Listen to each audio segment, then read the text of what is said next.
الناس اللي تتكلم لجيوه. والله يا فندم ولا الجيوه ولا البره. سمعني انت بتقول ايه؟ كل خير يا فندم. وانا شغالك مش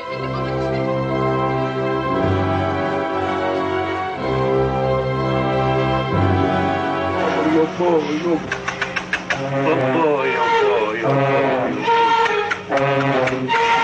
هتشربي بالذوق ولا كتفك؟ احتارت المحكمة في 2 قلوبهم جر. بقى حضرتك سي احمد افندي يسري الضابط ادي حسبه اللحم الابيض المتوسط.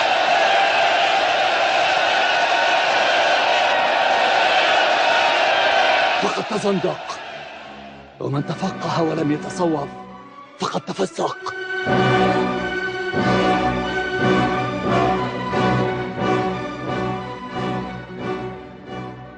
مشاهدينا اهلا بكم، وهذه الحلقه من زاويه اخرى، اولى حلقات العام الجديد. كل عام وحضراتكم بخير. نتحدث اليوم عن احد عباقرة التمثيل في السينما المصريه، نتحدث اليوم عن الفنان محمود المليجي من زاويه اخرى. لا يختلف اثنان على عبقريه المليجي الفذ في مجال التمثيل.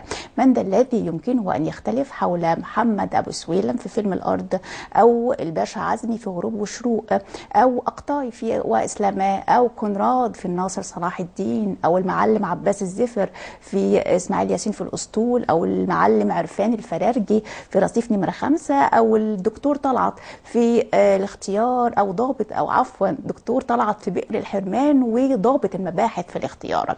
الحقيقه ان محمود المليجي لم يكن يعني اسهاماته، او لم تكن اسهاماته في مجال التمثيل فحسب، ولكن هذه الاسهامات امتدت ايضا لمجال الانتاج ومجال التاليف على السينما. هو انتج ما يقرب من 6 افلام، نذكر منها ابو الليل، الرعب، عواطف، المبروك. كتب ايضا ما يقرب من 6 افلام، نذكر منها وعد والملاك الابيض، وايضا المبروك. وسنتحدث عن محمود المليجي من الزاويه الاساسيه، زاويه التمثيل، والزاويه الاخرى زاويه التاليف والانتاج بعد الفاصل مباشره.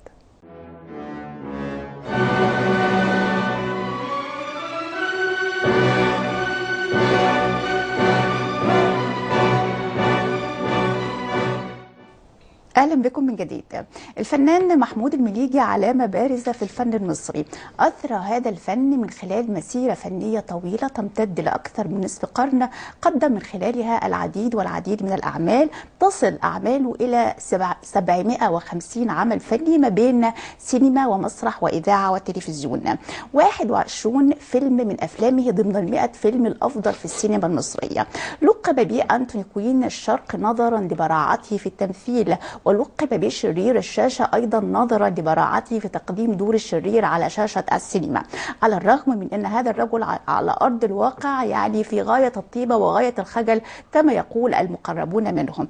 محمود المليجي لم يكن ممثلا متميزا فحسب، ولكنه أيضا منتج ومؤلف. هو ألف ما يقرب من 6 أفلام في السينما، وأنتج أيضا قرابة هذا العدد تقريبا. وسنتحدث عن محمود المليجي الممثل من زاوية، والإنسان والمنتج والمؤلف من زاوية أخرى، مع ضيفنا في هذه الحلقة. معنا في هذه الحلقة الكاتب الصحفي والناقد الفني الأستاذ جمال عبد الناصر. أهلا بك أستاذ جمال، وكل عام وحضرتك بخير يا فندم. أهلا بحضرتك، وكل سنة وحضرتك طيبة، وكل السادة المشاهدين، وإن شاء الله تكون سنة سعيدة علينا كلنا يا رب بإذن الله.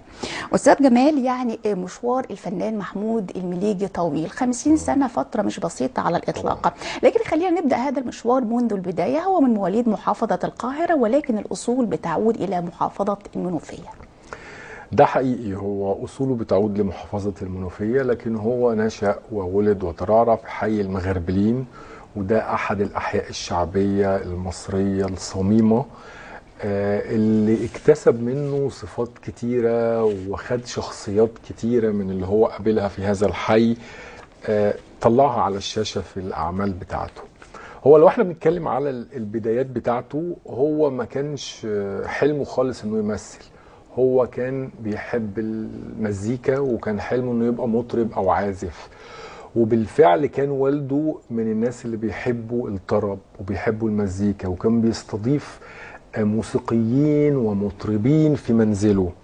ففي مرة من المرات حسب قراءاتي يعني في أحد الكتب يعني إن المطرب الكبير وموسيقار الأجيال محمد عبد الوهاب كان موجود في منزل والد محمود المليجي اللي هو حسين المليجي، واسمه محمود حسين المليجي.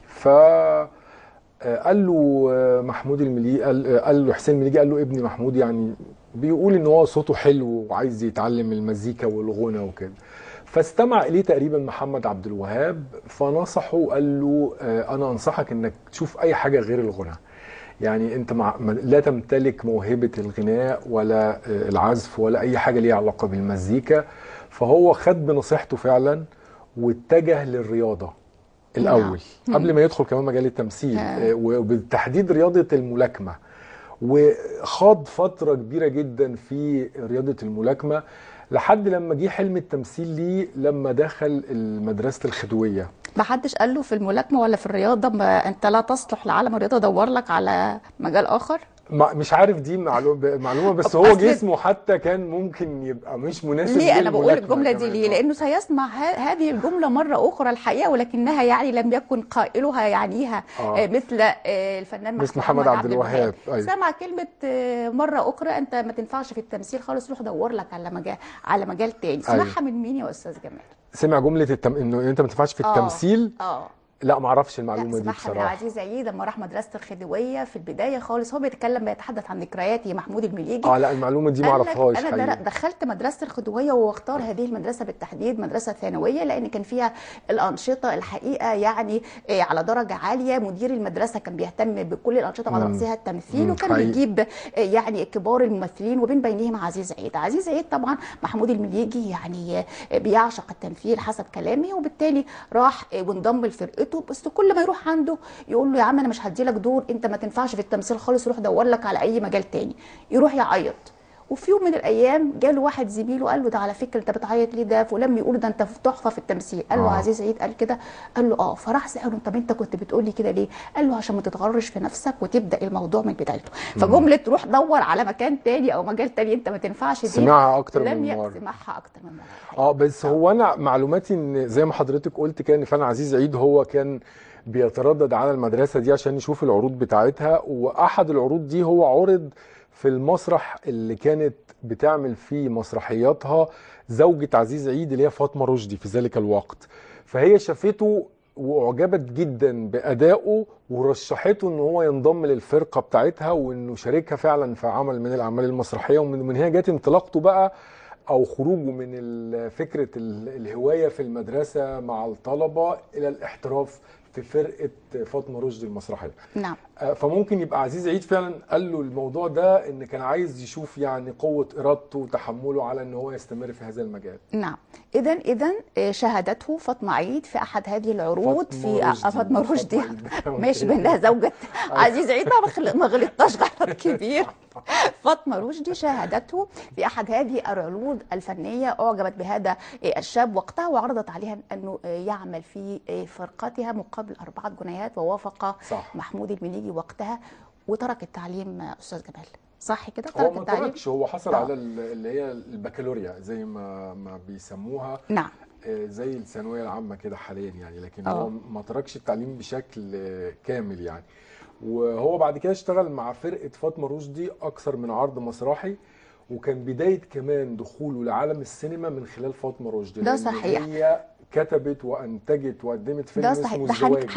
هنتكلم على هذه النقطه بعد قليل، لكن خليني اكد ان محمود المليجي دخل عالم المسرح، دخل كمحترف بقى مجال التمثيل من خلال فاطمه رشدي، مثل معاه في فرقتها، مثل اكثر من عمل مسرحي، ومن هنا جاءت بدايه الاحتراف. المفترض ان احنا معانا فاصل الحقيقه بيتحدث هذا الفاصل عن بيتحدث هذا الفاصل بيتحدث فيه الفنان محمود المليجي، يعني هو برنامج تلفزيوني من تراث ماسبيرو بيتحدث فيه محمود المليجي. وهتلاحظ بقى يعني استاذ جمال، هتلاحظ حاجتين مهمين قوي في هذا الحوار. اولا ثقافه هذا الرجل الغربي، هذا الرجل اللي هو حضرتك قلت ان هو اكمل دراسته بشكل ما، بس انا كنت يعني متخيل ان هو اوقف الدراسه، يعني اللي قريته ان هو وقف الدراسه الثانويه ولم يكملها، وما دخلش بقى لا معهد تمثيل لا معهد سينما ولا معهد مسرح، ولكن هتشوف يا فندم او هتستمع الى رجل ثقافه عربية وثقافة غربية، كيف هو مقبل على الأعمال الغربية وترجمتها ويعني تمصيرها إلى اللغة العربية، وهتشوفوا لغة العربية الجميلة. استمعت للقاء لغة عربية مع فريدة الزمر. صحيح، صح؟ لغة عربية رائعة يا فندم. طيب خلينا نستمع إلى هذا الحوار، مشاهدينا، إلى هذا الحوار من تراث التلفزيون المصري. تحية كاريوكا ويحيى شاهين كان هو جوزها وحضرتك كنت عايزها، فكنت بتحاول توقع ما بينهم بشتى الطرق. الهبة اللي موجودة في قلبه هو، يعني إحساسه هو، دي هي اللي بتبقى تيجي بعد كده الخبرة. مشاهدينا، كما قدمت الفنانة فاطمة رشدي محمود المليجي إلى عالم المسرح، قدمته أيضا إلى عالم السينما من خلال الفيلم الذي أخرجته وأنتجته بعنوان الزواج عام 1932، وهو وقف أمامها ليمثل دور الفتى الأول. بعد ذلك يعني شارك في فيلم وداد، هو أول أفلام أم كلثوم، كان عام 36، وبعد هذا اختاروا المخرج إبراهيم لاما للمشاركة في فيلم قيس وليلى، وكان دوره في هذا الفيلم دور شرير، ومنذ هذا الدور يعني التصق دور الشرير بالفنان محمود المليجي لمدة 30 عام، يعني تقريبا حسب ما يقول النقاد 3 عقود، أربعينات، خمسينات، ستينات. يا أستاذ جمال، كل فيلم في السينما المصرية فيه دور شرير يجيبه محمود المليجي. ليه التصق بهذا الدور؟ أكيد يعني لأدائه الرائع فيه، ولكن لمدة 30 سنة. هو عندنا مشكلة في السينما المصرية أو في الفن المصري، إن أنا لو مثلت شخصية ضابط ونجحت فيها يفضلوا يجيبوني في دور الضابط، لو عملت شخصية مثلا شرير أفضل طول حياتي ألعب دور الشر، لحد لما يجي مخرج أو منتج يشوفك بنظرة تانية فيغيرك. فهو ده اللي حصل مع يوسف شاهين، إن هو قدم محمود المليجي في شخصية كان لا يمكن أي مشاهد أو أي حد حتى من المتخصصين في الوسط الفني إنه يتخيل إن محمود المليجي يعمل شخصية محمد أبو سويلم، هذا الفلاح البسيط اللي أصبح فيما بعد نموذج للفلاح المصري. إن احنا بنتكلم على لما بيجيبوا في عيد الفلاح بيجيبوا الفيلم ده هو الأيقونة. يوسف شاهين ده له مرحلة يعني أخرى مختلفة، هو اشتغل معاه مع محمود المليجي. بس خليني أقول، طب هو شخصيا لم يحتج ليه يا فندم على هذا الأمر؟ يعني هو فنان كبير وله ثقافته زي ما حضرتك، ليه ما احتجش؟ قال لك ما ينفعش كده، يعني ما احتجش ل 30 سنة. أحيانا بص يا دكتورة، هو أحيانا الفنان بيبقى دي يعني عايز أقولها بالبلدي كده لقمة عيشه، فلو احتج ممكن يقعد في بيتهم. اللي عنده القدرة على التغيير هو الممثل رقم 1 اللي هو بيسموه النجم اللي بيتباع باسمه الفيلم.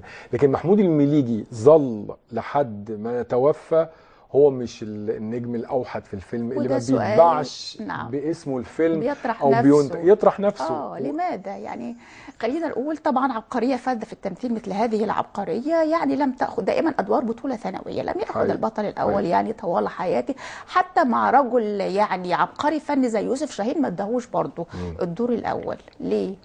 بص، هو ما بياخدش الدور الأول اللي احنا بنسميه، أصل بص هو في فرق بين النجم والممثل. بمعنى ممكن ممثل يبقى نجم يتباع بيه فيلم، الانتاج يقدر يسوق بيه العمل، يبقى نجم شباك. لكن لو بنتكلم على الموهبة ممكن يبقى اللي هو الصف الثاني اللي بيمثل معاه في الفيلم او الدور السنيد هو اكتر منه موهبة في الفيلم. وده كان محمود المليجي. محمود المليجي بيمثل بعينه، عينه سر محمود المليجي في أدائه. لو احنا بنحلل أداء محمود المليجي اللي بيدرس على فكرة في معاهد متخصصة، يعني أداء محمود المليجي ده بيدرس على فكرة، لأن هو كان عنده سر في عينيه، هو بيمثل بعينيه، عينيه لوحدها بتعبر. وعنده حاجة مش هتلاقيها في ممثلين كتير جدا، ايه هي؟ ان هو ممكن يعملك شخصية الباشا في فيلمين، بس ده بطريقة وده بطريقة، وده بشكل مختلف وده بشكل مختلف. شوفي مثلا دور الباشا اللي عمله في شروق وغروب غير دور الباشا اللي عمله في فيلم اسمه الله معنا، مختلفين تماما، رغم ان ده باشا وده باشا. هتلاقيه مثلا عمل دور القاتل في المنزل رقم 13 اللي بينوم بينوم عماد حمدي مغناطيسين وبيخليه يرتكب جريمه. هتلاقيه عمل برضو نفس الدور ده في فيلم اخر اسمه خلخال حبيبي بس بشكل مختلف تماما. نعم. في عنده بقى مساحه ادوار كده بيقدمها اللي هي ما تقدريش تقولي عليها هو شرير ولا مش شرير. يعني حضرتك مثلا تقدري تقولي لي هو في الفيلم بتاع عبد الحليم حافظ وعبد السلام النابلسي اللي هو رئيس تحرير، لما طلع فيه رئيس تحرير اللي هو فيلم اعتقد اسمه يوم من عمري، تقدري تقولي هو في الفيلم ده هو شرير ولا مش شرير؟ مش شرير ولا شرير، هو بيعمل حاجات تحسسك ان هو يعني بيضغط على عبد السلام النابلسي وعبد الحليم وعامل لهم مشاكل، بس هو مش شر. فهو عنده يعني قماشته كده بيسموها في اذا حتى ادوار الشر ما اقدرش اقول هو تم يعني محاصرته في ادوار الشر، لانه بفضل مدرسه محمود المليجي كما ذكرت حضرتك، يعني هذا الرجل ادوار الشر هي ادوار في غايه التنوع جداً بالنسبه له. بس خلينا برضو ناكد على حقيقه انه على ارض الواقع حسب زمايله يا فندم في غايه الطيبه وفي غايه الخجل، شخصيه خجوله جدا. هو كان الاب الروحي لكثير من الفنانين يعني يا استاذ جمال.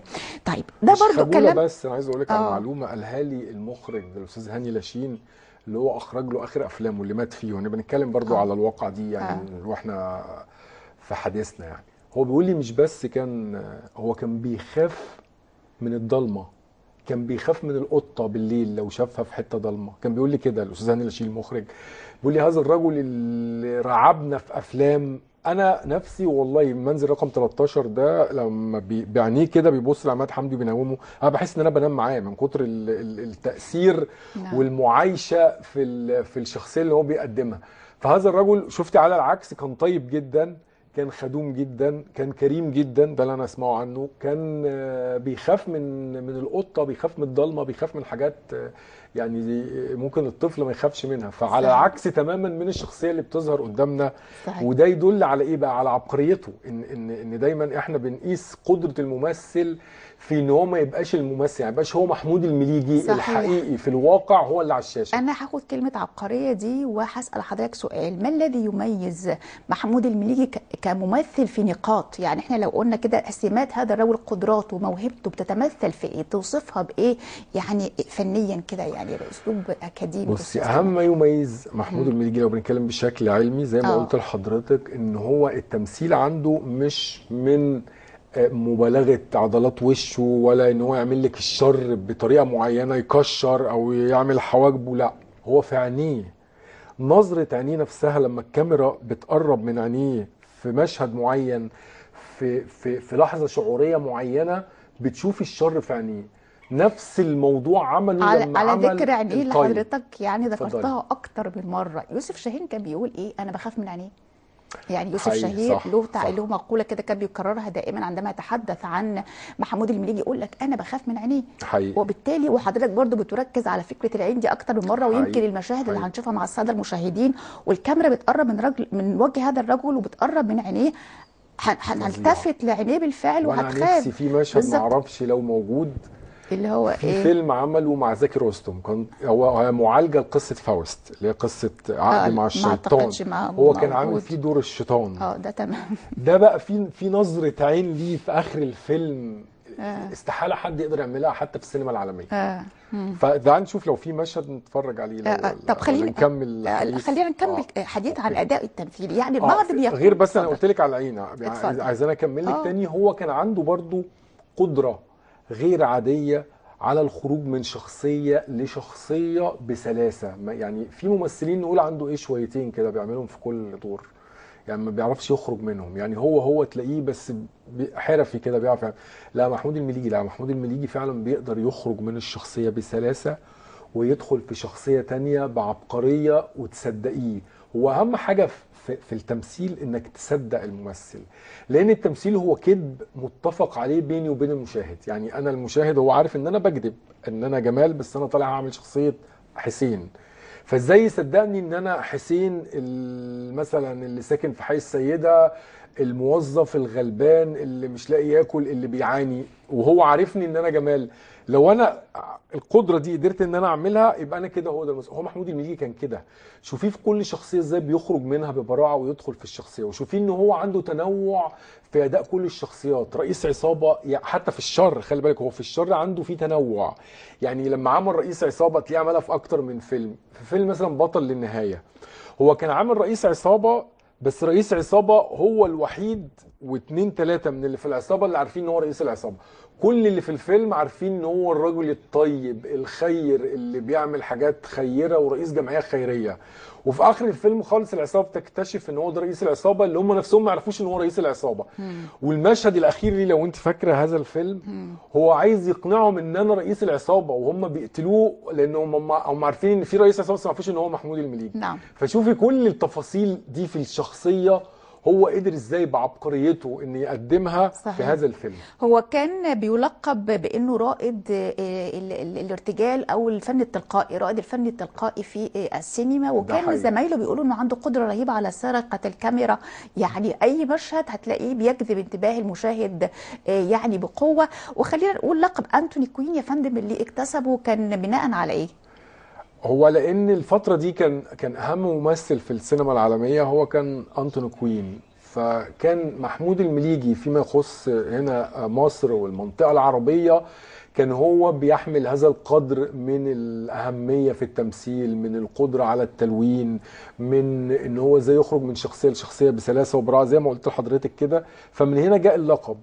وخلي بالك احنا دايما يعني في الوسط الفني المصري دايما بتلاقي ممثلين كتير بيقولوا عليه ده انطوني كوين الشرق، ده روبرت دينيرو، ده يعني دي موجوده صحيح عموما يعني. صحيح. بس في فيلم معين هو قام بدوره اللي هو فيلم القادسيه، اللي هو لما تم يعني عمل هذا الفيلم باللغه العربيه قام بيه بنفس الدور اللي قام بيه انتوني كوين، وقال لك تفوق عليه كمان، فبالتالي ده بقى انتوني كوين بتاعنا، انتوني كوين العرب. معانا بقى عايز اقول لك ان هو عمل كمان دور يمكن الناس كلها ما تعرفش ان دايما احنا مرتبط معانا دور صلاح الدين الايوبي بالفنان احمد مظهر. محمود المليجي عمل دور صلاح الدين الايوبي في فيلم سنه 1934 كان اخراج بدر لاما، بس للاسف الفيلم ده ما حققش نجاح كبير. وهو نفسه حتى في اللقاء اللي مع فريده الزمر اتكلم كان اتكلم عنه بطريقه سلبيه الصراحه، يعني قال لك لا وجه للمقارنه طبعا ما بين صلاح ده وصلاح. طيب معانا بقى يعني المشهد اللي حضرتك يعني اشرت اليه منذ قليل في الفيلم المتاخد عن مسرحيه فاوست، والفيلم لقيناه طبعا زمايلي يعني ما شاء الله عليهم في غايه، مع اننا ما كناش مجهزين المشهد ده فيلم انا بحبه، بس الفيلم هو موعد مع ابليس الحقيقه بطولة محمود المليجي وزكي رستم، وهنشوف المشهد ده علشان يعني نطبق هذا الكلام بطريقه عمليه مع الساده المشاهدين. مشاهدينا لهذا الجزء من فيلم موعد مع ابليس.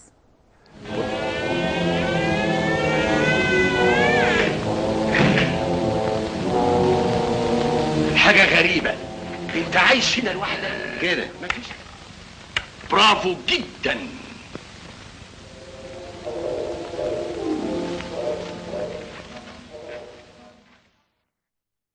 مشاهدينا إذن دخل الفنان محمود المليجي عالم السينما في الثلاثينات من القرن الماضي، ثم انطلق بسرعة الصاروخ الأربعينات الخمسينات الستينات. تقريبا كل فيلم بتقدمه السينما أو قدمته في هذه الفترة كان محمود المليجي يعني بيلعب فيه دور الشرير، حتى الأفلام الكوميدية. يعني نذكر من هذه الأفلام إسماعيل ياسين في الأسطول، إسماعيل ياسين في الطيران، نذكر أفلام مثل سمارة والفتوة وسوق السلاح والكثير من الأفلام.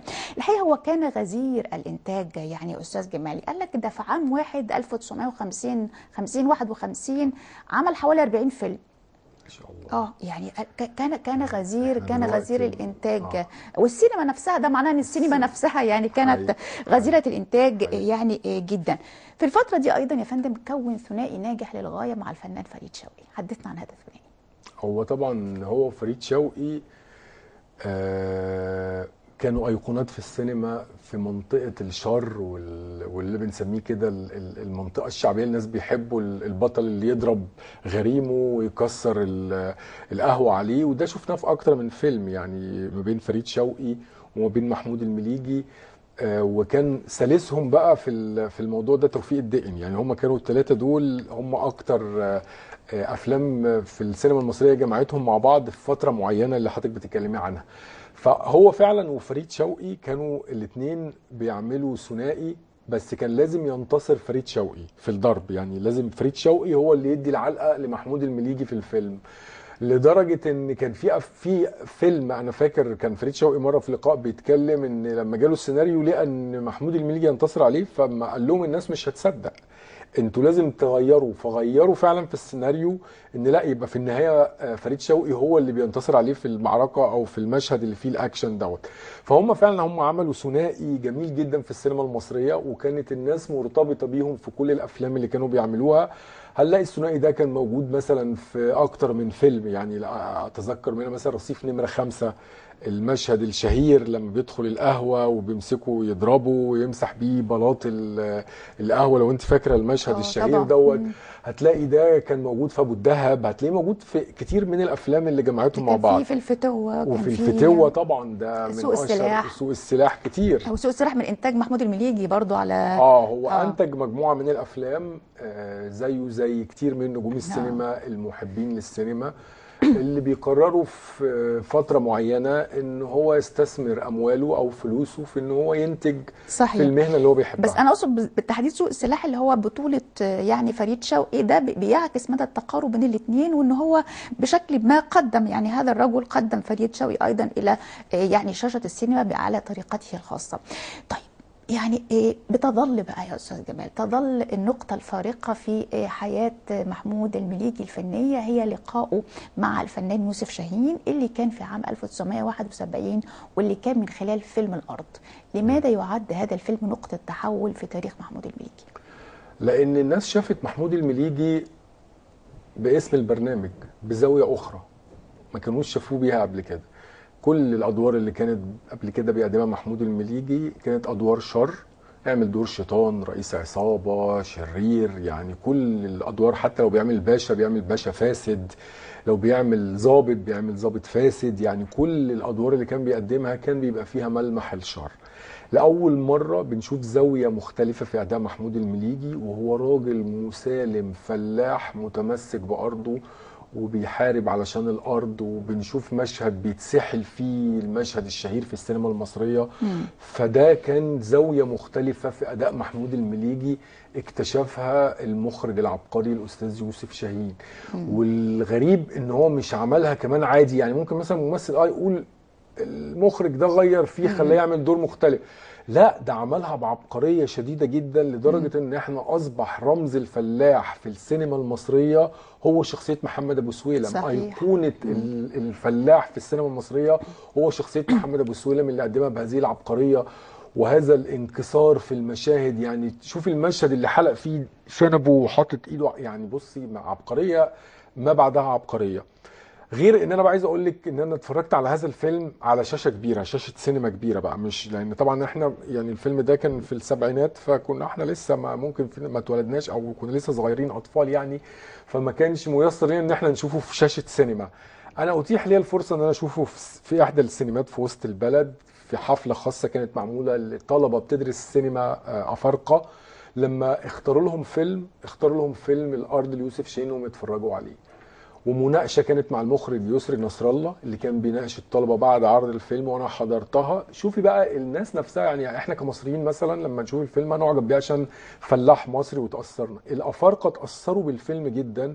وواحد منهم سال المخرج يسري نصر الله، انا فاكر، قال له هو ليه ده ما مثلش في السينما العالميه؟ ده ممثل عالمي، ده احنا مش عارفين اللغه العربيه. هو كان في ترجمه طبعا بالمكتوبه، لكن قال له انا حسيت بكل كلمه بيقولها. والمشهد بتاع كلنا وقفنا وقفه رجاله ده مشهد عبقري اتكلموا عنه. فقد ايه بقى انا شفت في هذه الشاشه الكبيره الضخمه تفاصيل بقى في وجه محمود المليجي، في عينين محمود المليجي في مشاهد معينه، في لحظات انسانيه معينه، في لحظات صدق معينه. لا هو زي ما قلت لك هو كان عنده الصدق الفني في ادائه اللي يخليكي تصدقيه في اي شخصيه. الغريب بقى يعني يا استاذ جمال ان اللي كان مرشح لهذا الدور محمود مرسي مش الفنان محمود المليجي. يعني كان يعني كان يوسف شاهين مرشح الاول محمود المليجي لدور الشيخ يوسف، الانبي عبد الرحمن الخميسي في هذا الفيلم. ولكن يعني اعتذر مرسي لانه كان محمود مرسي لانه كان منشغل في فيلم شيء من الخوف وبالتالي اختار يوسف شاهين محمود المليجي. وده كان من حظ الفيلم ومن حظنا ومن حظ محمود المليجي يعني، وكانت نقله في حياه السينما المصريه مش بس في حياه محمود المليجي ايضا. طب خلينا ايضا في هذا السياق الموضوع ده اتكرر مع ممثلين كتير قوي، يعني ممكن اقول لك شخصيات.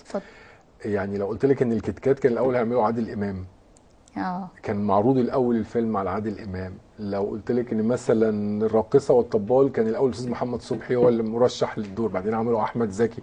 في من ده كتير، ده بيحصل وبيبقى دي نقطه تحول في حياه ممثل او زاويه اخرى بنشوفها في ممثل لما بيقدم الشخصيه دي، واحنا كسبنا. لان اعتقد هو احنا برضو طبعا يعني ممكن كان الاستاذ محمود مرسي الله يرحمه كان يعمله بطريقه تانية وبزاويه تانية وبسكه اداء تانية وكان هيبقى ناجح فيها برضو. احنا شفنا عتريس في شيء من الخوف برضو. بالظبط. ففي فعلا انا كنت عامل مره موضوع في الصحافه المصريه كان عنوانه كده ادوار صنعت نجوميه ممثلين بعد اعتذار اخرين. يعني ممثل اعتذر عن شخصيه فصنعت نجوميه البديل ليه اللي هو عملها. هي بقى يعني زي رأفت الهجان، ما رأفت الهجان كان عادل امام الأول. ده صحيح. ده نصيب بقى فعلا يا حقيقي وقدر ده فعلا يعني. بالزبط. بس خليني اقول لك ان ده ما كانش التعامل الاول مع يوسف شاهين، يعني هو عمل مع يوسف شاهين فيلم ناصر صلاح الدين في 63 برضو، ولكن الفيلم ده بالتحديد يعني كان بيمثل النقله. يعني كونراد ما كانش الشخصيه برضو، كان برضو في اطار الشر وهكذا. طيب خلينا بقى برضو في سياق الحديث عن يوسف شاهين ومحمود المليجي. هو عمل معاه في اكثر بعد هذا الفيلم، هو تقريبا كل فيلم قدمه يوسف شاهين كان محمود المليجي يعني بيشارك في هذا الفيلم. خلينا نتكلم كده عن هذه الافلام يعني في عجاله. فيلم الاختيار مثلا، كيف قدم يوسف شاهين محمود المليجي في هذا الفيلم؟ بص، هو محمود المليجي يعني هو يوسف شاهين كان عنده يعني ميزه ان لو في ممثل اشتغل معاه فيلم وهو دخل دماغه بيستمر معاه في سلسله افلام، وده حصل مع ممثلين كتيره تلاقيهم كده كانوا مع يوسف شاهين في افلام مختلفه.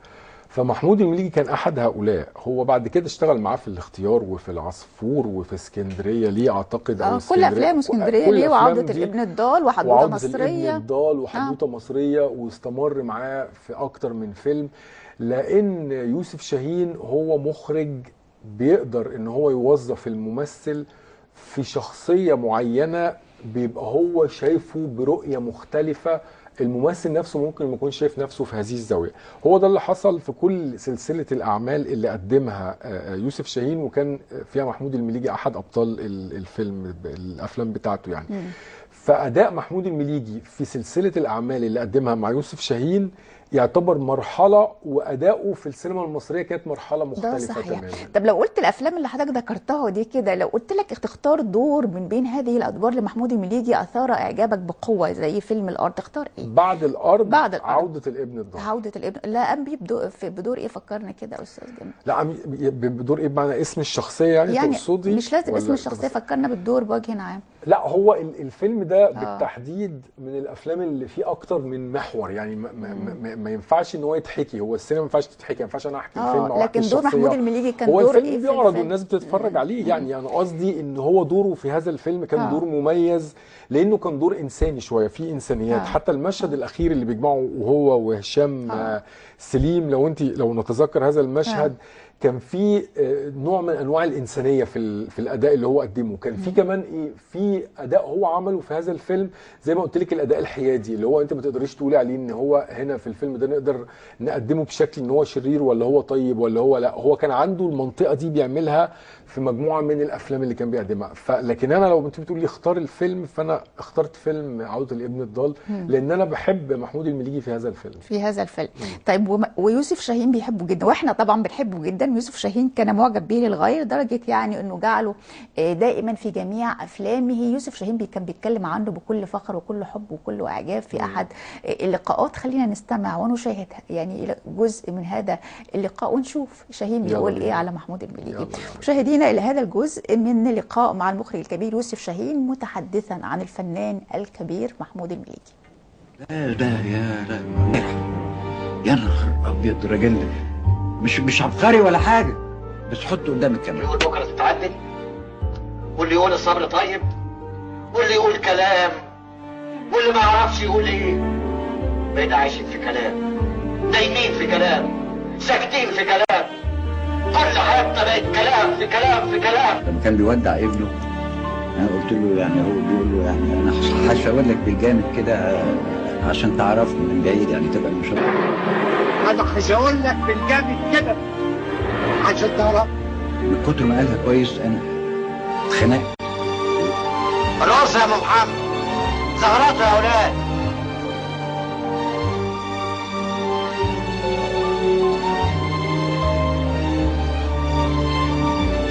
تحتويش غير بدم اولادنا. كام وكام راحوا ناشفه دفه زي قلتها. زي انا تمام، انا كمان زي قلتي. انا وجيلي خلينا الصحراء كلتنا وانت كمان.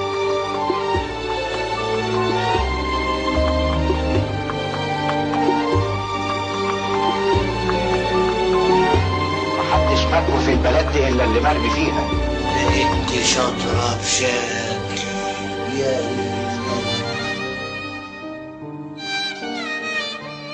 اخر مودرن مستنجيب ملكة الموسيقى الراقصة. انا شفتها بعناية باريس سنة 27.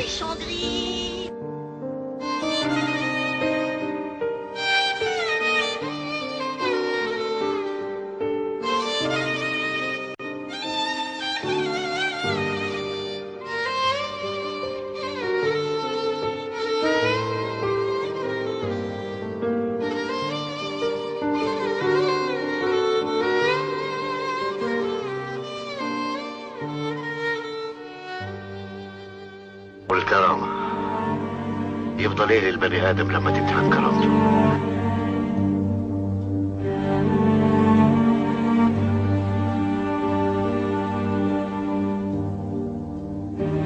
كانت حياتنا متعلقة في شعرة وبيننا وبين الموت خطوة واحدة. ما خفناش، هجمنا بصدورنا، حاربنا عدونا. ليه؟ لأننا كنا رجالة وكنا واقفين وقفة رجالة. زمن بتتشوي فيه الناس في الافران عشان لون جلدها احمر ولا اسمر ولا عينيها مسبسبه وعايز تكسبها. زمن بيلموا فيه ولاد الناس سن 16 و17 سنه ويدفنوهم تحت الرمل باسم الحريات الاربعه وعايز تكسبها.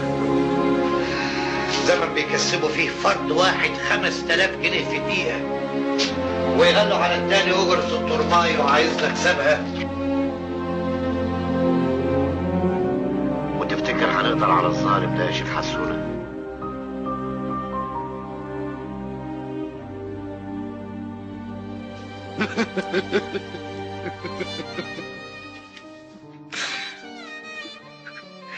توحش.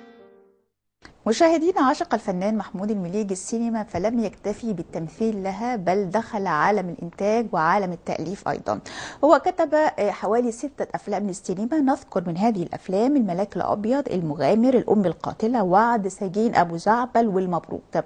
أيضا أنتج ما يقرب من 6 أفلام، نذكر من هذه الأفلام عواطف، المبروك، أبو الليل، الرعب، مدينة الصمت، وقالوا أنا القطة.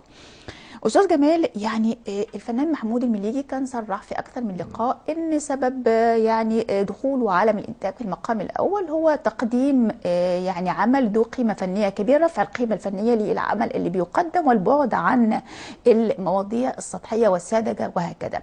كيف تقيم تجربته في عالم الإنتاج؟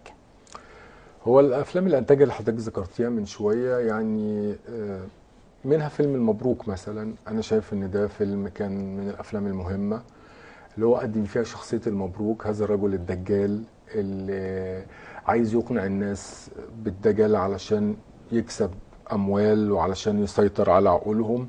فالشخصيه نفسها كانت شخصيه من الشخصيات اللي كانت منتشره في هذه الوقت. التيمة نفسها اللي هو قدمها في هذا العمل تيمة عالمية، اتقدمت حتى عند موليير في أكتر من مسرحية.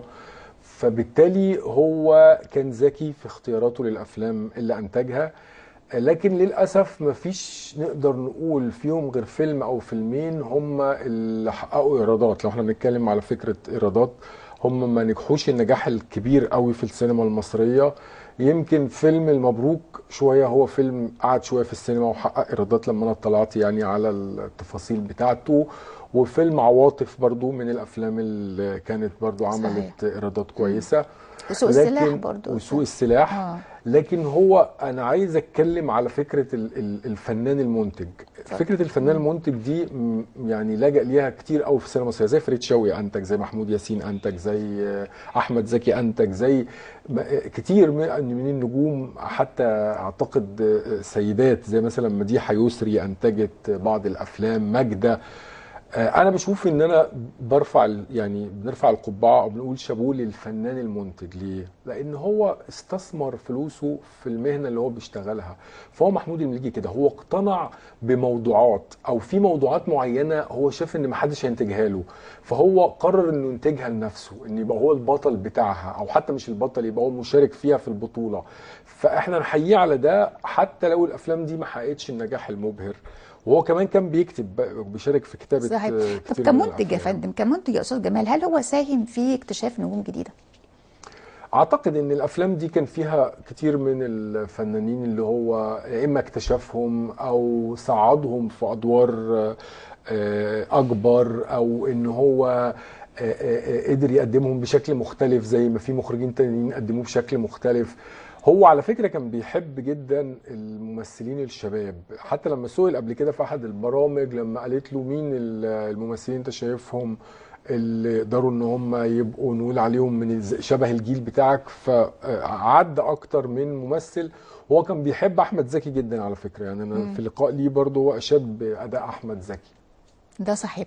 طيب خليني اقول ان في هذا السياق قيل ان هو يعني قدم الفنان حسن يوسف لشاشة السينما، قدم محسن سرحان في فيلم زي سجينة ابو زعبل على سبيل المثال، وبالتالي يعني دول نجوم الحقيقه اللي هم قدموا لاول مره ولا يعني قدموا؟ هو هكذا قرات ان هو ساهم في تقديم هؤلاء. يعني في حسن يوسف في الفتره دي اكيد هو كده يمكن يكون قدمه، لو ما كانش اول مره يبقى تاني مره على الاقل. ومحسن سرحان في فيلم زي سجينة ابو زعبل اللي كانت سنه 57 برضه، يبقى كان في بداياته. بس لا، محسن سرحان من قبل الفيلم ده بيمثل، خلي بالك. ده صحيح، بس ما كانش بطوله زي فيلم سجينة ابو زعبل. ما انا عشان كده بقول لك ممكن طيب. يبقى قدموا صعدوا في بطوله او قدموا في دور مختلف. ده صحيح. اوكي. طيب في مجال الكتابه برضو، يعني هو له ست برضو افلام الحقيقه، ويمكن الحوار اللي سمعناه مع المذيعه فريده الزمر هو بيؤكد فكره ازاي هو مهتم جدا بالمواضيع اللي بتقدم وبتطرح، ازاي مهتم بتمصير مواضيع يعني اجنبيه وهكذا، وبالتالي كان من الطبيعي انه يكتب. ولا ما انت شايف كده يعني يا استاذ جمال؟ طبعا، لان هو دايما الفنان بيلجأ للكتابه او للانتاج لما بيشعر ان المنتجين اللي حواليه او الوسط مش بيقدم قناعاته او مش بيقدم الفكره اللي هو حابب ان هو يقدمها. فهو ده اللي حصل. اعتقد هو حب ان هو يقدم افكار هو مقتنع بيها، سواء كانت افكار ممصره من اعمال ادبيه عالميه او مسرح عالمي. واعتقد ان هو ده اللي عمله في مجموعه الافلام اللي انتجها او اللي شارك في كتابتها او اللي كتبها. وهو على فكرة كان مثقف جدا زي ما حضرتك أشرت كده من شوية، وده باين في اللقاء اللي اتكلم فيه مع فريدة زمر، وفي لقاءات تانية أنا برضو استمعت إليها ليه. هو كان مطلع على السينما العالمية، بيتكلم على ازاي ان الفيلم المصري يبقى ليه خصوصية، بمعنى ان يبقى ليه الموسيقى المصرية الخاصة بيه. لان انت لو لاحظتي يا دكتورة ان كان السينما المصرية زمان كلها كانت بتقتبس الموسيقى من التيمات العالمية ومقطوعات عالمية. فهو حتى اتكلم مع فريدة الزمر، لا احنا يا ريت يبقى الموسيقى الخاصة بالفيلم المصري موسيقى مصرية بحتة، تبقى من تراثنا المصري، ما تبقاش متاخده من تيمات عالميه. نفس الشيء اتكلم على الموضوعات، قال لها ان احنا الحاره المصريه فيها كتير من القصص والحكايات، ليه نمصر الاعمال الاجنبيه ونسمي ماريا مش عارف ايه ونسمي جورج كذا او كذا او اي الاسماء اللي هي الاجنبيه يعني. لا، هو كان حابب ان احنا نكتب عن الشخصيات الصميمه اللي في الحاره المصريه او في الريف المصري او في الصعيد المصري، او ان احنا نتكلم على تاريخنا المصري. اشار برضو في اللقاء ده ان ليه ما نتكلمش عن نعمل فيلم عن المماليك، ليه نعمل فيلم عن الفراعنه، يعني عندنا تراث متعدد. فهو من الواضح ان هو ومن المؤكد كمان ان هو كان قارئ جيد صحيح. بغض النظر عن الدراسه، لان خلي بالك الدراسه ممكن واحد يبقى دارس في اعلى المراتب، حتى بس في هذه خاصه الثقافه الشخصيه والقراءه صحيح. بعيده عن المدرسه وعن الجامعه، هي دي اللي بتصنع المثقف، خاصه في هذه الفتره الزمنيه البعيده احنا بنتكلم يعني. ده صحيح. يمكن يا فندم ايضا يعني تاكيدا لكلام حضرتك في هذا الحوار بالتحديد، هي كانت سالته سؤال مباشر: متى يكون الفيلم المصري المحلي فيلما عالميا؟ فقال لها كده في جمله واحده: ان يكون فيلما مصريا بالزبط. في البدايه، في كل عناصر بقى. بالظبط. يعني ده بيشرح كلام حضرتك استاذ جمال. طيب الراجل ده مثل وكتب وانتج، ما اخرجش ليه في وجهه نظر؟ اصل الاخراج دي يعني ملكه ممكن ما توفرتش عنده او ما حبهاش او هو شاف ان ما عندوش موهبه الاخراج، لان الاخراج دي قصه تانية بقى. يعني الاخراج ده بقى فيه انك لازم تبقى فاهم في الزوايا الكاميرا، في الكادرات، في المونتاج، يعني بتحتاج شويه بالذات الاخراج السينمائي. هو كان ممكن انا ما اعرفش ممكن اخرج مسرح ولا لا، ما عنديش المعلومه الصراحه، بس عشان يخرج سينما دي مش سهله، دي صعبه جدا وبتحتاج يعني حد يكون دارس فعلا، دارس علم الاخراج، لان الاخراج ده علم. ممكن هو يعني ما كانش متاح ليه ده، او هو ما حبش ان يبقى مخرج، هو حب ان هو يكتب، حب ان هو ينتج. لان حتى عايز اقول لك ان الممثلين اللي اخرجوا ما نجحوش. يعني لو ممكن اقول لك كذا اسم زي نور الشريف مثلا، اخرج فيلم سينمائي او فيلمين ما نجحش، لان الاخراج ده شويه بيبقى عايز تفرغ كامل. صحيح. لان المخرج هو الملم بكل حاجه في العمليه الفنيه. انا عايز اقول لك على موقف انساني لمحمود المليجي، لو احنا بنتكلم على زاويه اخرى في مسيره او في حياه محمود المليجي. الموقف ده يمكن انا كاتبه في كتاب انا عامله عن الاستاذ محمد صبحي اسمه الاستاذ. انا عامل كتاب عن الاستاذ محمد صبحي اسمه الاستاذ. فهو اشتغل مع محمود المليجي في مسرحيه كانت انتهى الدرس يا غبي سنه 75 بالظبط. فكان في الكتاب ده انا ذاكر واقع حكاها الاستاذ محمد صبحي، ان في المسرحيه دي كان كل يوم محمود المليجي يقول لمحمد صبحي انت في حاجه عايز تقولها وواقفه في زورك مش عايز تقولها. ليه مش عايز تقولها؟ لحد لما فضل يعني وراه عرض بعد عرض، لحد ما قال له انا فعلا في افيهات معينه عايز نطلع فاصل ولا لا يا فندم اتفضل. في افيهات معينه عايز اقولها خارجه عن النص المكتوب بس خايف منك. قال له ما تخافش، بالعكس انا عايزك تقول، انت قول، ولو هي حلوه انا هقول لك قولها، لو مش حلوه هقول لك ما تقولهاش، بالعكس ممكن اضيف ليك فيها. ففعلا لما قالها له عجبته واضافها للعمل المسرحي. والموقف الثاني برضو اللي مع محمد صبحي ان هم لما كانوا بيعرضوا مسرحيه انتهى الدرس يا غبي في تونس، كانت التحيه في اخر المسرحيه بيطلع محمد صبحي، بعدين توفيق الدقن، بعد كده في الاخر محمود المليجي اللي هو النجم الكبير بيطلع في الاخر.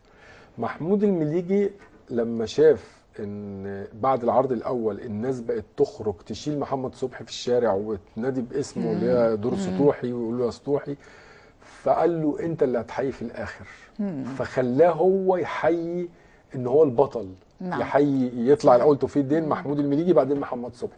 فقد ايه هذا الرجل كان عنده الجانب الانساني، وده اللي حكى له على يعني دي روايه الاستاذ محمد صبحي. ده صحيح. هرجع تاني لفكره لماذا لم يخرج هذا الرجل على الرغم من انه مثل وكتب وانتج وهكذا. هقول الكلمه، هو نفسه عندما سئل هذا السؤال يعني هو اجاب اجابه مباشره، هو قال الكلام اللي قلته بالظبط والله يا استاذ جمال. يعني هو قال لك ده انا ما عنديش وقت لهذا الكلام، ان الاخراج محتاج يعني وقت وتفرغ، محتاج تفرغ زي اللفظ اللي انت ذكرته بالظبط، محتاج تفرغ، وصاحب بالين كذاب، وبالتالي لم يقبل على تجربه الاخراج على الاطلاق. وده كان ذكاء منه طبعا، يعني ده ذكاء كبير. معانا بقى جزء من الفيلم اللي هو انتجه وكتب قصته ومثل فيه ونجح، فيلم المبروك. مع مشاهدينا لهذا الجزء من فيلم المبروك، قصه وانتاج وتمثيل محمود المليجي.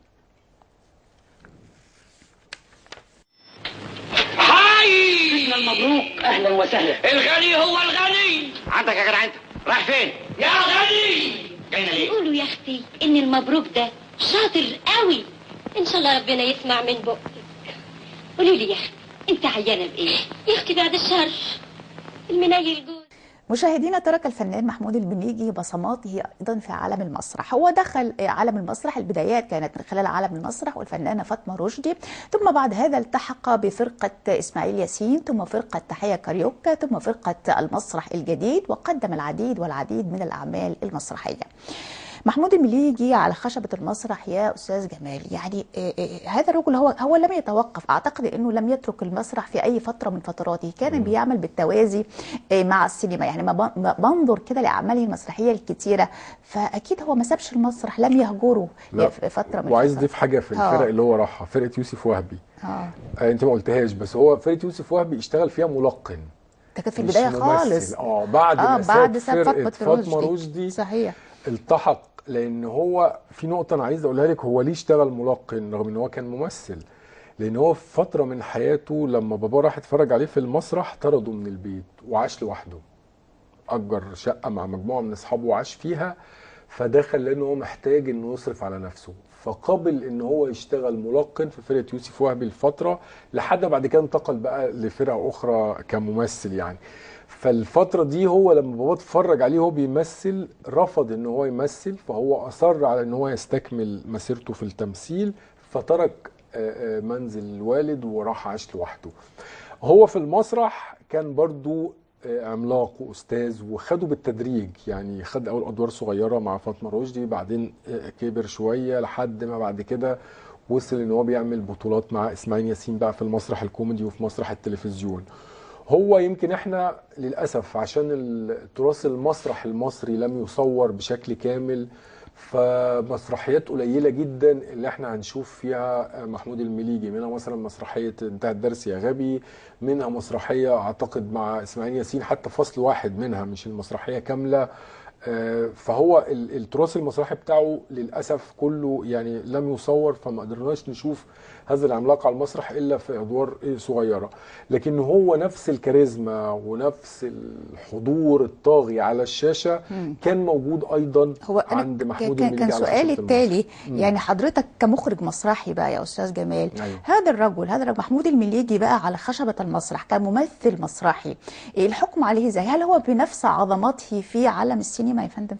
بصي انا المسرحيه اللي انا شفتها له مع اسماعيل ياسين اللي هي موجوده على اليوتيوب اتفرجت عليها، هو مع اسماعيل ياسين بنسميه بيفرش في المسرح بلغه المسرحيين، بيفرش يعني اسماعيل ياسين هيقول افيه هو بيفرش له الافيه عشان الافيه يجيب فالجمهور يضحك، ودي على فكره قدره مش عند ممثلين كتير، دي هتلاقيها عند مين؟ عند حسن حسني، هتلاقيها موجوده كانت عند عبد المنعم مدبولي، ان ازاي يفرش الافيه فيخلي الممثل يصاده ويضحك وهو بعد كده يعلى عليه بافيه تاني.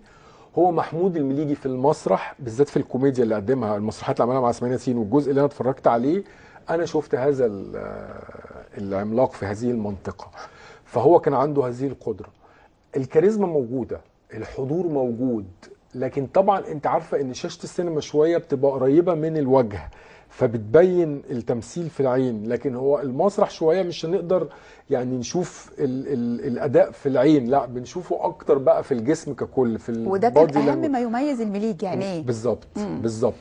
فهو يمكن في المسرح شويه فقط كانش زي لان اهم عامل بالزبط. او اهم اداه بيوظفها اللي هي عينه ما كانش فكان بس في المسرح هو بيفرش لاسماعيل ياسين افيهات، بيقول معاه افيهات، بيديله دور مساعد ليه وهكذا يعني. بس اذا كانت عينه يعني لم يستطع استخدامها وتوظيفها كما ينبغي في المسرح، صوته بقى يا فندم استخدمه كما ينبغي على خشبه المسرح، صوت الإذاعة. صوت وفي الاذاعه لها، احنا دلوقتي بنتكلم على المسرح، في الاذاعه لها وقتها، لكن في على المسرح هذا الصوت يعني صوت رخيم وصوت قوي، نبرات قويه، يعني التون بتاعه زي ما بيقولوا كده. ومره اخرى انت مخرج مسرحي وتعلم ما اقول بالتحديد، صوت الممثل على خشبه المسرح له مكانته، له مش اي حد يتكلم على المسرح كده ويرجه زي ما بيقولوا، صح كده ولا ايه؟ هو صوته فعلا كان صوت مميز على المسرح، وزي ما حضرتك اشرتي برضو هضيف لي حاجه تانية، ان هو كان عنده طريقه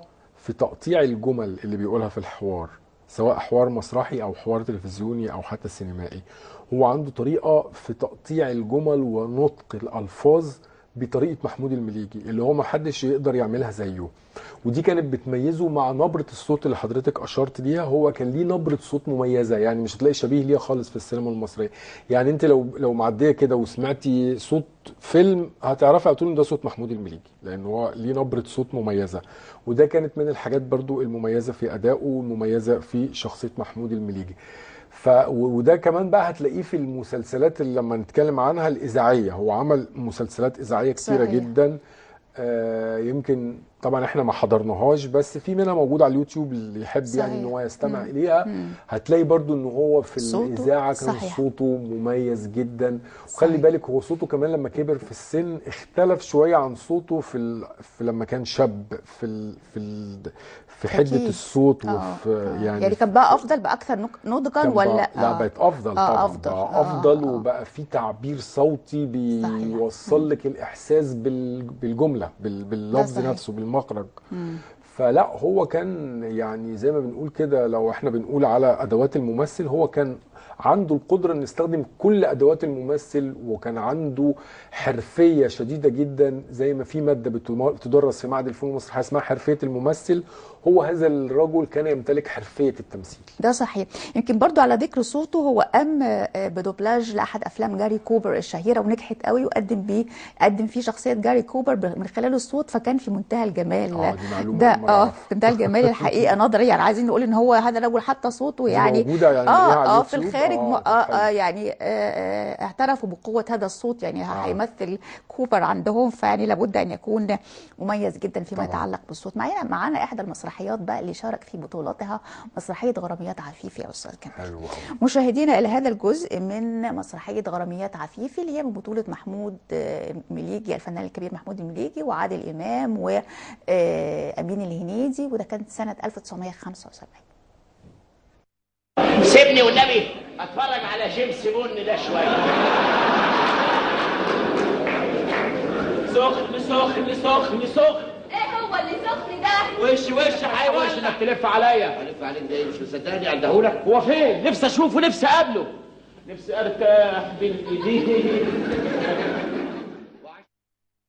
مشاهدينا، كما قدم الفنان محمود المليجي أعمالا في السينما وأعمالا على خشبة المسرح، قدم أعمالا على شاشة التلفزيون. نذكر من هذه الأعمال مسلسل الأيام مع الفنان أحمد دكي، نذكر مسلسل العودة عام 81 على سبيل المثال، مسلسل أبواب المدينة عام 81، برج الحظ مع محمد عوض، وأيضا شارك الفنان عادل إمام كضيف شرف الحقيقة في مسلسل أحلام الفتى الطائر. محمود المليجي في التلفزيون يا فندم، وهذه الأعمال كيف كانت طلته على شاشة التلفزيون؟ أنا أعتقد أن نجوميته في السينما كانت أكبر من نجوميته في الأعمال التلفزيونية اللي شارك فيها، لأن حتى يعني المسلسلات اللي حضرتك ذكرتيها دي كان أدواره فيها أدوار يعني مش كبيرة. حتى في الأيام مع أحمد زكي ما كانش دوره كبير، ولا حتى في أحلام الفتى الطائر مع عادل إمام كان طلع بدور الدكتور الطبيب النفسي اللي في مستشفى المجانين لما بيدخل فبينصحه بعدين بيهربه وهكذا. يعني لا ترتقي أدواره في الدراما التلفزيونية إلى الشخصيات والأدوار اللي قدمها في السينما. وأعتقد أن أدواره الأخيرة دي هو قدمها بسبب يعني الحاجة إلى المال، أو أن هو يستمر في العمل. لأن أنا قرأت ومعرفش صحة المعلومة أنه في آخر حياته كان بيشتغل باليومية، مش بيشتغل بالدور. يعني عارفين ان مهنه التمثيل انت بتمضي عقد على دور كامل انت بتقدمه، واللي بيشتغل باليوميه دول اللي هم الادوار الصغيره او كده. فهو في نهايه حياته يقال ان هو اشتغل في بعض الاعمال باليوميه. صحيح. علشان كان بيحتاج الى الاموال. بس حتى لو كان هو شارك بمشهد يعني او اكثر بقليل، الحقيقه كان المشهد له مكانته برضه على شاشه التلفزيون. طبعا. يعني يا استاذ جمال، طب من بين بقى المسلسلات اللي كان لها مكانتها، يعني كان مسلسل قديم شويه بس الحقيقه هو قام بيه بدور هام، مسلسل القط الاسود، ده كان في الستينات بقى. سنه 1961. مسلسل رعب. يبقى طالما رعب وشر يبقى محمود المليجي. معانا جزء من هذا المسلسل عايزين نشاهده مع حضرتك والساده المشاهدين. مشاهدينا القط الاسود اللي انتج عام 1961. لا المسلسل ده أمينة، ما تيجي تقعدي جنبي عشان تتفرجي أحسن. خلينا واقفين هنا أحسن. واقفين ايه يا شيخ؟ أنا خايف. خايف من إيه بس؟ من إيه؟ من اللي اسمه نص الأسود ده. ما تخافش يا عبيط، البيت مليان بوليس، ده يبقى القط مجنون إذا فكر إنه يهوب النواب. للفنان محمود المليجي مساهمات ليست بالقليل على الإطلاق في عالم الإذاعة.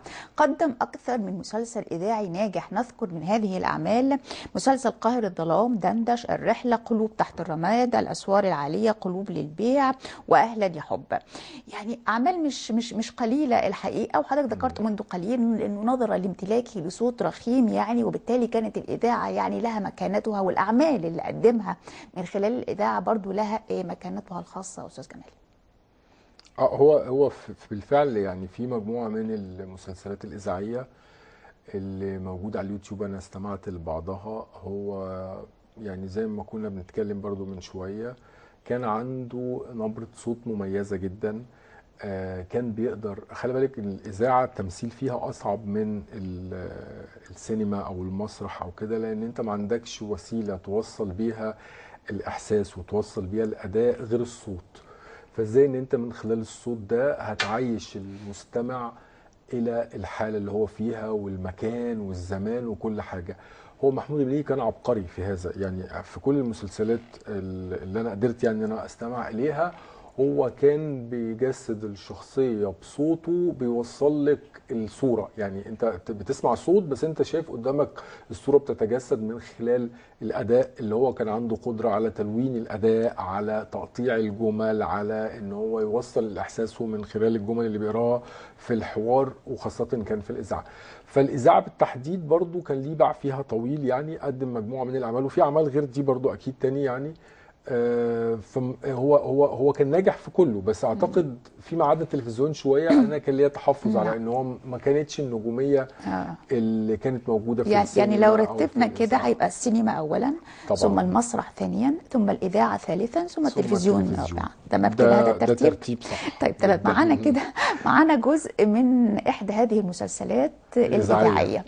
مشاهدينا الى جزء من مسلسل رجاله بلدنا اللي قام فيه الفنان محمود المليجي بدور شهير، دور طايع. خلينا نستمع الى هذا الجزء.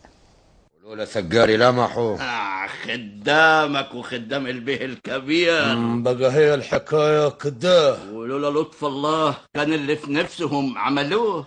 والله عالس الحج عبد الفضيل اقل منها، راجل اصيل وباقي على العشره ومراعي النسب زين، والمحروسه بنته بدها تقف قصاد البيه الكبير، وجمعه الدندرويه حواليها. جمعيه تعاون هنا في كفر النجوع، ويقفل العمده دوار ويهمل اللي وراه ويلتفت لست عفاف عروسه ولده الكبير، ولا العزبه القبليه اللي اتوى فيها منشاوي ولجان نصفه، ويوم ما حس انه بقي بني ادم جاي يقول لي سيده الحج العزبه نازله له مزاد. لاجل بيه ما مرتاحش مع شركاه، وعايسيب الزراعه ويبيع الارض، وسلمنشاوي يفضل وكيل هناك مدام لاقي اللي مقوي قلبه وواقف وراه. منشاوي عيرد جميل سيد الحج يوم ما جه يشفع فيه هو وعمه فرغلي، وفكر روحه قادر ياخد بحق طردته من كفر النجوع، ولقل كده وضب ملعوب العزبه، ومن عارف عينه عليه تاني بعد كده. هو مش خد الدندرويه في صفه؟ تبقى البركه في الحاج عبد الفضيل الامير اللي ما يعرف العيبه واصل. والله وجه خيرك يا عبد الفضيل يا قريب ونسيبي، وجه اليوم اللي سخرت بروحك فيه ومشيت ورا منشاوي، وعشمان تبقى صاحب 50 فدن. لاجل ما يشم نفسه تبقى له ارض فوق ارضه اللي عنده، يبقى له ارض جديده كمان. لكن لا، وقلتها بالفم المليان، وقادر عليه. وقادر وطول ما درى وعايش محد مسجر يرفع دماغه واصل في كفر النجوع. انا درى وابو تمام ابو رجاله وعم رجاله، انا سيد الكفر وسيد الناس، وافضل ازلهم طول العمر. ويا ويلهم الدندرويه من دلوقتي. احنا مستعدين. أبا إيه وما تضحكيش عاد ليه؟ عملتها وخالة. إيه وجت في وقتها. ولولا مشاهدينا، حصل الفنان محمود المليجي على العديد من الجوائز والتكريمات، نذكر منها على سبيل المثال وسام العلوم والفنون عام 46، الميدالية الذهبية للرواد الأوائل وجائزة الدولة التشجيعية في التمثيل عام 72، وشهادة تقدير في عيد الفن عام 1977. أستاذ جمال، زي ما كان في جوائز محلية كان في جوائز عربية أيضا. في لبنان هو كرم أيضا الأرز، جائزة الأرز. ده صحيح. ومهرجان القاهرة السينمائي كمان بعد رحيله كرمه واحتفل بمئويته، واعتقد في كتاب عمله الاستاذ طارق الشناوي عنه، فهو حتى بعد رحيله كرم وهو يستحق يعني صحيح. الجوائز كتيره وتكريمات كتيره، لان هو قدم شخصيات بالفعل. لو كان في الفتره دي اعتقد، لان برضو الفتره بتاعته ما كانش فيه هذا الزخم وهذا الكم من المهرجانات اللي بتمنح جوائز، اعتقد ان هو لو كان موجود في العصر بتاعنا ده كان حصد كل الجوائز في كل صحيح. المهرجانات، لانه هو كان عبقري في الاداء بالفعل. فهو يستحق انه يكرم ويكرم وان احنا نتكلم عنه. وانا اتمنى ان الاجيال الجديده تبقى عارفه عن هذا الرجل، لان خلي بالك في جيل طالع ما يعرفش محمود المليجي. انا اكتشفت ده بالصدفه من ان انا كنت بدرس مشروع تخرج كده قسم صحافه في احدى الكليات، يعني بدون ذكر اسمها، في سنه رابعه، ولقيت ان الطلبه مش عارفين رشدي اباظه ولا محمود المليجي ولا سعاد حسني، ولا يعني 3 بنات هم اللي كانوا عارفين ام كلثوم وعبد الحليم.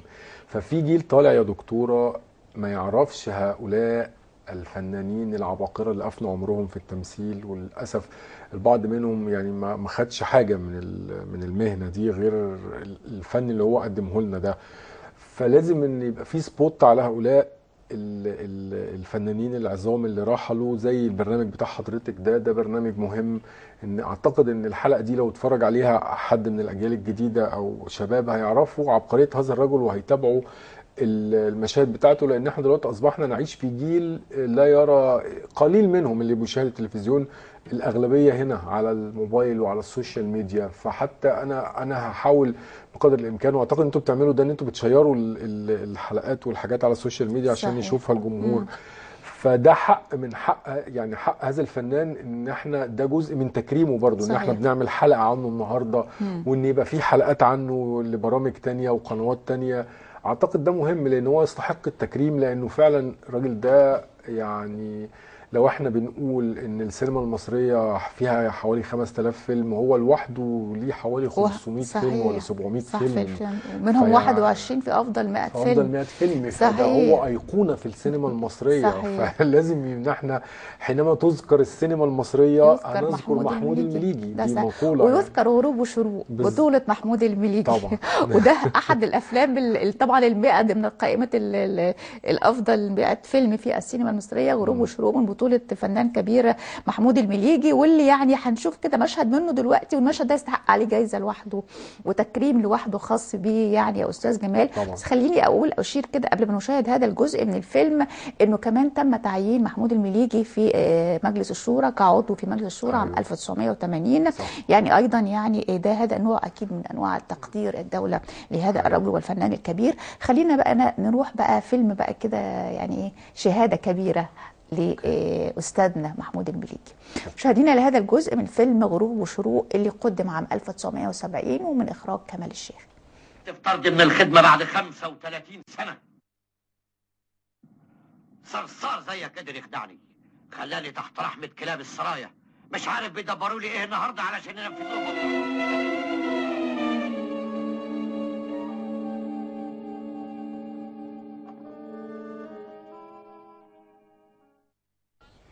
مشاهدينا، ظل الفنان محمود المليجي يبدع حتى آخر نفس في حياته، وهذا ليس قولا مجازيا ولكنه قول حقيقي بالفعل، لأنه توفي الفنان محمود المليجي أثناء تصويره لفيلم أيوب اللي كان من بطولة النجم العالمي عمر الشريف، وده كان عام 1983.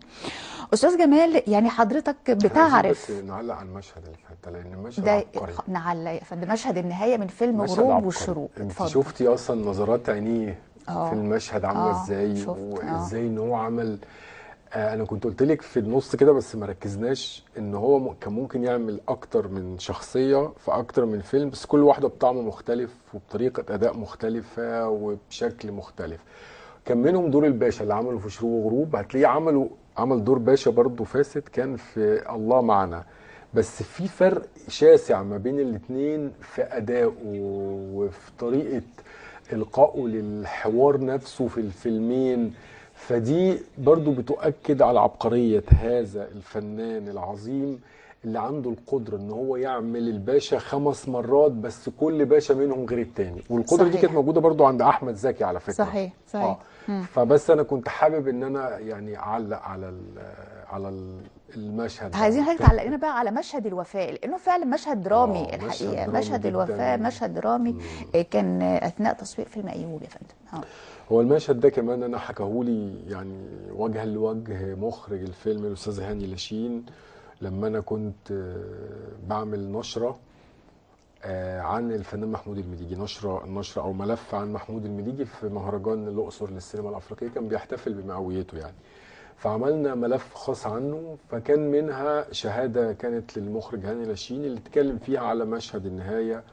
وهو قال يعني انا اتذكر قال لي ان هذا الرجل من شده حبه لفن التمثيل ولمهنته واخلاصه للمهنه، ان هو كان مريض جدا وكان تعبان، رغم ذلك هو كان بيخفي المرض والتعب عن اللي حواليه.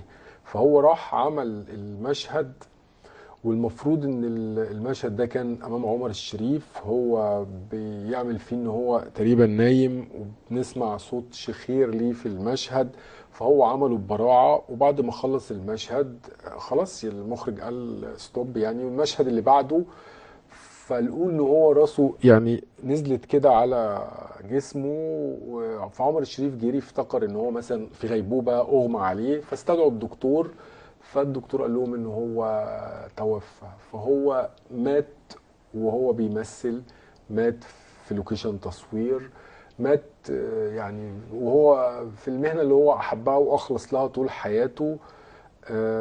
فكانت طبعا نهايه يعني دراميه شويه، زي ما هو عمل ادوار دراميه في كل حياته، كانت نهايته كانها نهايه فيلم برضه يعني. صحيح. كانها نهايه فيلم من افلامه، بس النهايه الحقيقيه لمشوار ومسيره الفنان الكبير محمود المليجي. خلينا اضيف لكلام حضرتك الحوار اللي كان بيقوله في هذا المشهد اللي توفي في اخره. كان بيكلم مع عمر الشريف وكان بيقول له الحياه دي غريبه قوي يا اخي، الواحد بينام ويصحى وينام ويصحى وينام ويشخر، وبعدين القى كده براسي على صدري وشخر وما قامش. عمر الشريف قوم يا محمود خلاص الدور خلص، ما قامش. محمود المليجي يعني توفاه الله يعني عليه رحمه الله، فنان عظيم وكبير طبعا. يعني انتهى عمره في المكان افضل مكان بيحبه الاستوديو اثناء تصوير احد الافلام واثناء عمله وهكذا. طيب احنا مش عايزين ننهي بقى يعني هذه النهايه الحزينه، عايزين ناخد جزء من احد المسلسلات اللي قدمها في التلفزيون المصري قبل ما ننهي هذا الحوار عن محمود المليجي. احنا هنرجع تاني نتكلم ولا خلاص؟ لا هنرجع ننهي بقى. هنرجع عايز اقول حاجه، هنرجع ننهي الحوار وهندي لحضرتك هذه الكلمه. مشاهدينا الى جزء من مسلسل ابواب المدينه اللي كان من بطوله محمود المليجي، قدم عام 1981، كانت قصه وسيناريو وحوار اسامه انور عكاشه، وكان اخراج المخرج الكبير فخر الدين صلاح. سيد الحاج سيد. طب ما انا اسمي ايه؟ دكتور امين؟ والله نفذت اللي في دماغك وعصيتها عليا. انت جبت منين الكلام ده؟ قصدك ايه؟ الكلام ده طالع من قلبي وباخلاص يا عم الحاج. انت كنت كبير قوي قوي قوي في نظري. مشاهدينا إذن المسيرة الفنية للفنان محمود المليجي مسيرة فنية طويلة امتدت لأكثر من نصف قرن تقريبا، قدم خلالها العديد من الأدوار، 750 عمل ما بين سينما ومسرح وإذاعة وتلفزيون، ليس بالعدد القليل على الإطلاق. لم يدخل هذا الرجل معهدا للسينما أو المسرح، ولكن كان هو المعهد وكان هو المدرسة لكثير من الفنانين من الأجيال المختلفة. يعني أستاذ جمال، ما هي ملامح مدرسة محمود المليجي في كلمات؟ محمود المليجي زي ما حضرتك أشرتي هو فعلا مدرسة في الأداء لوحده كده يعني في السينما المصرية، وهو لم يدرس وما دخلش أكاديميات ولا حاجة، لكن هو عاشق هذه المهنة، فعشقه ليها وموهبته الربانية هي اللي خلته يمتلك طريقة أداء مختلفة خالص عن كل الفنانين اللي ظهروا في السينما أو في المسرح أو في الدراما المصرية. هو زي ما قلنا هنعيد تاني بعض الحاجات، هو كان محور أداؤه وتمثيله وبريقه في عينيه، في التمثيل بعينيه، في طريقة نطقه للكلمات وتقطيعه للجمل والسلاسة اللي بيطلع بيها الكلام من بقه لما بيمثل أو لما بيتكلم في أي مشهد، وإن هو بيقدر يخرج من شخصية لشخصية بسلاسة شديدة جدا، وإنك بتصدقه في أي شخصية بيقدمها حتى لو كانت الشخصية شريرة أو طيبة. يعني احنا صدقناه لما عمل الطيب وصدقناه لما عمل الشرير. هو ده سر عبقرية هذا الفنان، واللي أنا شايف إن أي ممثل بيبدأ يعني من طريقه في عالم التمثيل لازم يشوف محمود المليجي في أدوار متعددة ويكتسب من أدائه ومن خبرته ومن السلاسة الشديدة اللي هو بيمثل بيها والتلقائية اللي انت حضرتك أشرت إليها في الحديث، إن هو كان تلقائي جدا. ورغم ان التمثيل زي ما قلنا ان هو كذب بيصدقه الجمهور، وهو الجمهور عارف ان انت بتكذب، بس ازاي انك تصدق هذا الكذب، هو ده اللي نجح فيه محمود المليجي في كل الادوار وكل الشخصيات اللي هو قدمها. صحيح. اذا نصيحه الكاتب الصحفي والناقد الفني والمخرج الاستاذ جمال عبد الناصر لطلبه الفن: عليكم ان تلجأوا الى مدرسه محمود المليجي وتتخذوا يعني من هذا الرجل ومن طريقته في الاداء يعني منهجا عليكم دراسته يعني بكل قوه واقبال علشان تحصلوا على شيء هام وتصلوا إلى درجة ما في عالم الفن. ده حقيقي، أنا بعمل كده. وفي مسرحية حاليا أنا يعني بصدد إخراجها فيها شخصية شيطانة، أنا قلت لها اتفرجي على أداء محمود المليجي في فيلم موعد مع إبليس.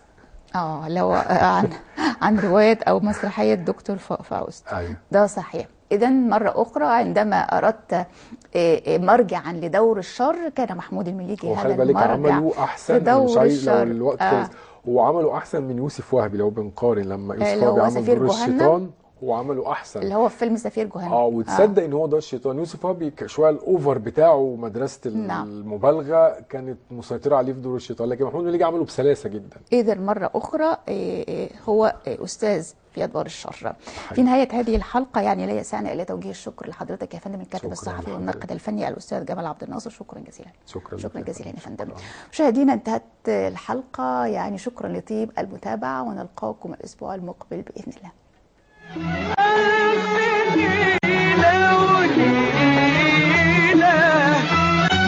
ما احبش الناس اللي تتكلم لجيوب.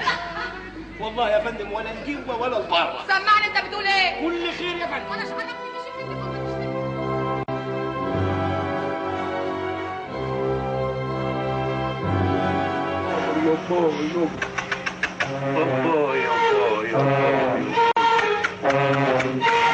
هتشربي بالذوق ولا كتفك؟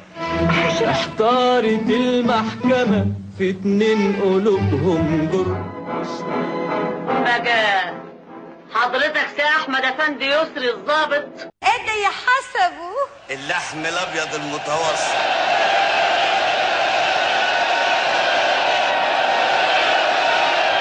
فقد تزندق، ومن تفقه ولم يتصوف فقد تفسق.